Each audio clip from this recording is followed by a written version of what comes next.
Hey, it's Clay, and this will be a video chart on Bitcoin. We will take a look at the 4-hour time frame. Real quick, what do I mean by 4-hour in case maybe you're new to charts? Instead of each one of these candlesticks here, as they're called, representing 1 day's worth of price action, which is what you would normally see, each one represents 4 hours of time. So while this here may look like a few months, it's actually just the past few weeks broken down into 4-hour time slices. I like to this time frame. I think it's a good job of telling the quote-unquote story of the price, and then makes mapping out levels of support and resistance a bit easier to see. Do this one on a very routine basis. Did it about 24 hours ago. And yeah, a lot has happened in the past 24 hours from the charting perspective. The bears have taken a big old bite out of things. So the first thing I'm going to do is just delete these lines out of here.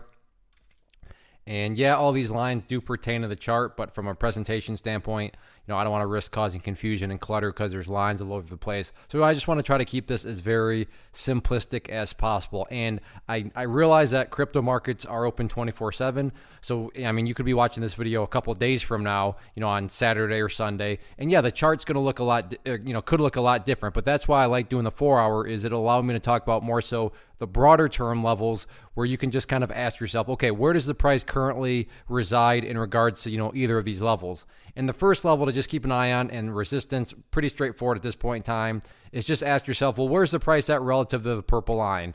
If the price is below that purple line, then the bears are still in full control of this current price movement right now. Very simplistic, but highly effective way to do it. So I don't care if it's Saturday or Sunday.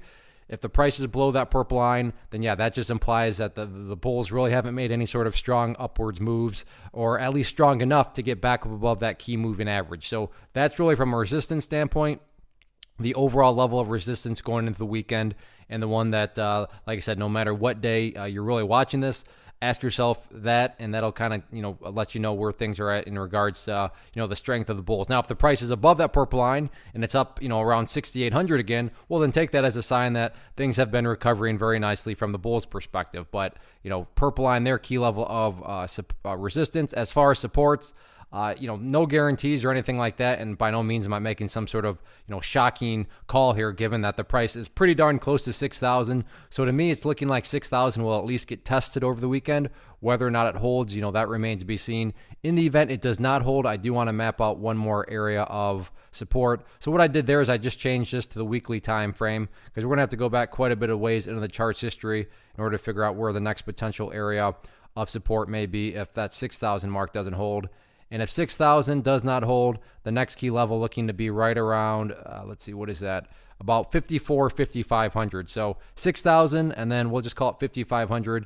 Two key levels of support going into the weekend. So again, if you're watching this on Sunday and the price is, let's just say down below 5,500, well, that would just be a sign that the bears have taken that much more control and are gaining that much more momentum. So keep an eye on all these levels going forward, and we'll see how things play out.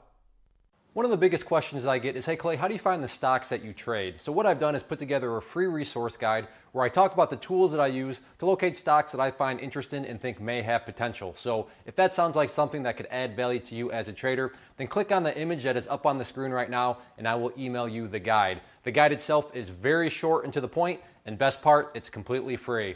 Thanks for watching the video. Let me know if you have any questions.